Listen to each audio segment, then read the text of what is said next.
cette vidéo, on va traiter de la loi de succession de Laplace.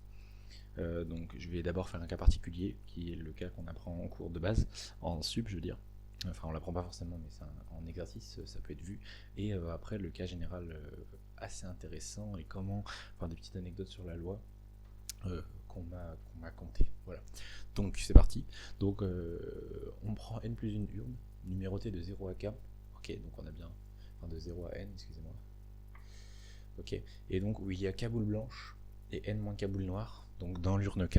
Par exemple dans l'urne 1, ok, on aura une boule blanche et n moins k boules noires.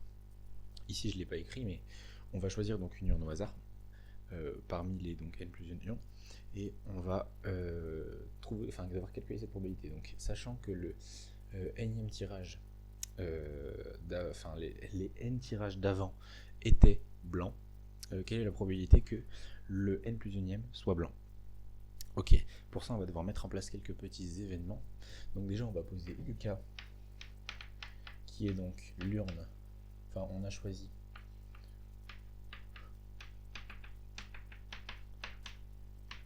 l'urne K. Ok, donc ça c'est le premier événement. Donc ça va être un événement qu'on ne peut pas contrôler. On peut d'ailleurs mettre sa probabilité facilement. Probabilité de UK égale 1 sur n plus 1. Ok, c'est assez basique. La probabilité d'avoir donc l'urne n plus 1, donc ça suit bien une loi uniforme, ok, vu qu'on a n plus une urne, on choisit parmi les n plus une urne. Et on va prendre aussi AN, virgule, le nème tirage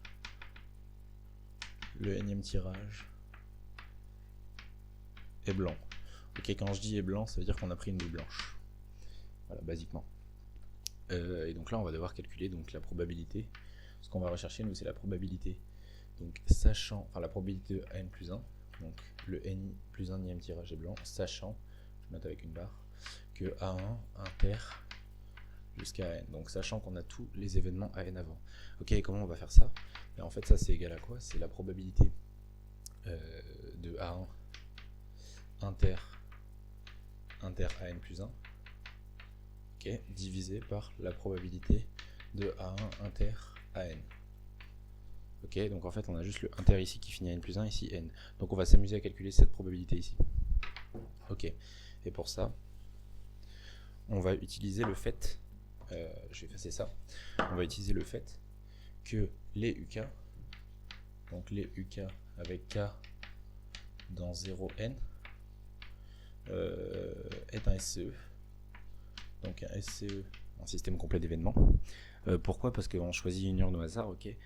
Donc déjà, on pourrait le justifier par le fait que ce soit une loi uniforme.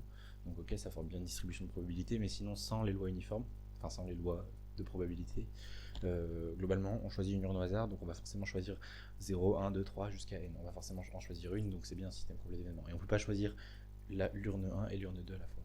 Donc ça forme bien un SCE, ok. Je vais l'effacer pour ça. Et donc on va utiliser la formule des probabilités totales dessus. Donc on va calculer P de A1 inter jusqu'à AN. Ok, et du coup ça va être égal à quoi? À la somme K égale 0 jusqu'à N de du coup la probabilité de A1 inter AN, sachant qu'on a eu l'urne K. Ok, basiquement, et donc on multiplie par la probabilité d'avoir l'urne K. Ok, la probabilité d'avoir l'urne K, un truc qu'on vient de décrire ici, 1 sur n plus 1. Donc on peut le mettre devant, ça va être un peu moche, mais vous avez compris, 1 sur n plus 1. Voilà, et donc il nous reste cette probabilité à calculer. Alors là, c'est pas compliqué, on est dans l'urne K, okay. Sachant qu'on va remettre les boules à chaque fois, on a donc K boules blanches, donc la probabilité c'est K sur grand N, okay. On a n boules à l'intérieur, donc la probabilité d'avoir une boule blanche c'est K sur grand N, okay. Ça suit bien, enfin c'est équiprobable, sauf qu'on va en prendre n fois. Donc en fait ça va nous faire K sur grand N puissance n. K sur grand N puissance n. Voilà. Et on peut faire de même aussi, on peut faire la même chose avec l'autre événement qu'on cherchait à calculer, celui en an plus 1. Et donc là ça fait quelque chose de similaire, 1 sur n plus 1 fois la somme de k égale 0 jusqu'à n des k sur n. Et cette fois-ci on rajoute le n plus 1, parce qu'on est au n plus 1e rang. Okay, et donc maintenant, dernier calcul qu'on va devoir faire, c'est le calcul que je disais tout à l'heure. Donc on va noter petit p la probabilité recherchée, petit p, et donc on a dit que c'était cette probabilité, cette probabilité divisée par celle-ci. Et ça nous fait quoi donc? Ça nous fait ce truc-là, enfin ce truc-là divisé par ce truc-là. Alors du coup les n plus 1 vont sauter, ça nous reste k égale 0 jusqu'à n de k sur n plus 1, divisé par la somme de k égale 0 jusqu'à n de k sur n plus 1. Voilà, ça c'est le premier résultat qu'on peut avoir. Alors du coup c'est pas n plus 1, c'est n ici. Ok, maintenant on peut pousser un peu plus ce résultat. Comment? Assez simplement. Alors je vérifie juste la cohérence de ce que je viens de dire. C'est tout bon. Comment on peut pousser un peu plus ce résultat? Eh bien on remarque un peu, ça fait un peu penser à des sommes de Riemann. Donc on va essayer de faire apparaître des sommes de Riemann. Et pour ça on peut le déduire assez facilement. En fait on va sortir un 1 sur n et commencer à k égale 1. Et donc ça va bien nous faire apparaître 1 sur n fois la somme de k égale 1 jusqu'à n. Donc en fait on sort le k égale 0. En fait k égale 0 c'est 1 sur n. On le sort et ça nous fait une somme. Et en fait avec le truc d'en bas ça va marcher. Ça nous fait bien k sur n plus 1, 1 sur n, k égale 1 jusqu'à n, k sur n, n. Ok? Et ça donc quand grand n tend vers plus l'infini, ça fait donc des sommes de Riemann, ok?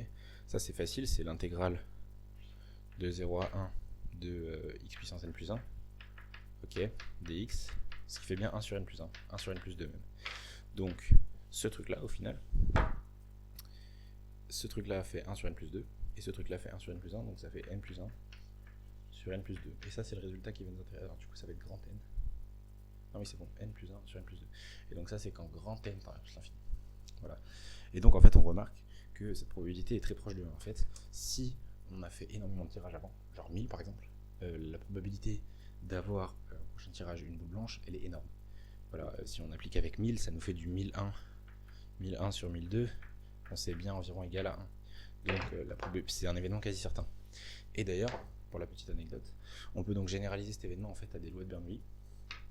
Plus généralement, globalement, on peut prendre des épreuves de Bernoulli et en fait, il y a donc le théorème donc, fait par Laplace qui nous dit globalement donc xn plus 1 égale 1 sachant que x1 plus jusqu'à xn égale s, c'est égal ça à s plus 1 sur n plus 1, je crois, si je dis pas trop de bêtises, c'est ça.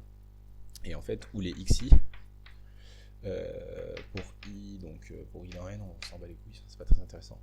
Pour xi dans n, suivent donc une loi de Bernoulli de paramètre p. Et en fait, ce qui est extrêmement intéressant avec cette loi, c'est que le paramètre p, on n'a pas besoin de le connaître pour quand même pouvoir déterminer la probabilité du prochain. Et c'est ça qui est fou avec cette loi, qui la rend très intéressante. Voilà. J'espère que c'est